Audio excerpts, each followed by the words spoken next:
La médiathèque fête ses 30 ans. En 1956, on disait la discothèque nationale. Et c'était une première. Aucun autre pays, jusque-là, ne possédait de discothèque nationale. Quel lieu génial dans lequel j'ai découvert, comme beaucoup de gens, plein de trucs. En fait, à peu près tout ce que je connais. Tout le développement de la médiathèque a été étroitement lié avec ce qu'on appelle l'évolution technologique.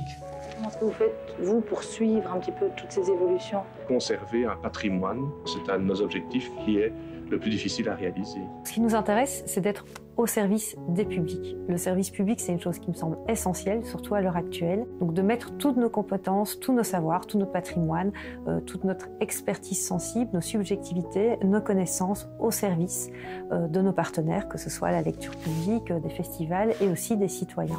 Et donc comment tout ça, mis dans un gros shaker, crée quelque chose de joyeux, de partagé, de collectif et de compétent.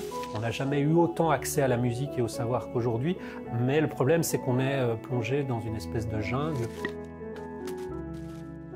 La médiathèque nouvelle reste un endroit unique, bien plus puissant que la plupart des plateformes ou des endroits où, soi-disant, on peut tout trouver, mais où finalement les algorithmes vous amènent toujours vers les mêmes choses.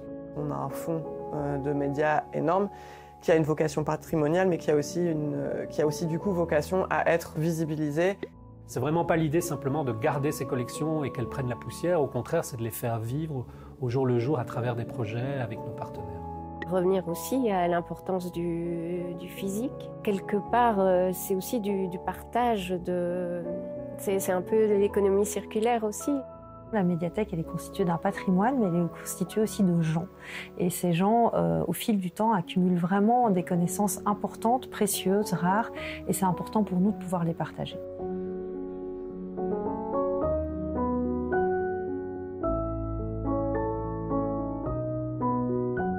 Toujours dans la fidélité à l'idéal des débuts, rendre la culture accessible à tous.